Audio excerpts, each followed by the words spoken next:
আল্লাহ তাআলা কিয়ামতের দিন সাইয়েদনা নূহ আলাইহিস সালামকে বলবেন, নূহ তুমি কি দাওয়াত পৌঁছিয়েছো তোমার উম্মতের কাছে? নূহ আলাইহিস সালাম বলবেন, হ্যাঁ আমি পৌঁছিয়েছি। এবার নূহের উম্মতকে আল্লাহ জিজ্ঞেস করবেন, এ নূহের উম্মতেরা তোমাদের নবী নূহ কি দাওয়াত পৌঁছিয়েছে?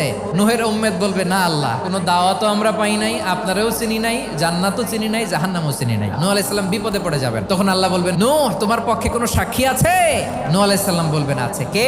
উম্মতে মুহাম্মাদি। তখন আমরা বলবো, আল্লাহ, আল্লাহর নবী নূহ আলাইহিস সালাম তিনি আপনি যা যা বলেছেন ঠিক তা তার উম্মতের কাছে পৌঁছে দিয়েছে। এবার নূহের উম্মতের সাথে আমাদের ঝগড়া লাগবে। তারা বলবে, তোমরা আসছো আমাদের হাজার হাজার বছর পরে, তোমরা কি করে জানলা? তোমাদের সাক্ষী ধর্তব্য হবে না? আমরা তখন বলবো, আমাদের কোরআনে তোমাদের নবীর নামে আল্লাহ তাআলা একটা সূরা নাজিল করেছেন, সূরাতে নূহ। দিন রাত এক করে তোমাদের কাছে তিনি দাওয়াত পৌঁছেছেন, সব আমরা জানি। আমরা যখন বলবো এই কথা, নূহের উম্মত চুপসে যাবে। তখন আমরা সত্য বলেছি কিনা এটা আল্লাহ তাআলা জানতে চাইবে বিশ্বনবীর কাছে। তখন বিশ্বনবী আমাদের পক্ষে সাক্ষী দিবেন। আওয়াজ করে বলেন আল্লাহু আকবার।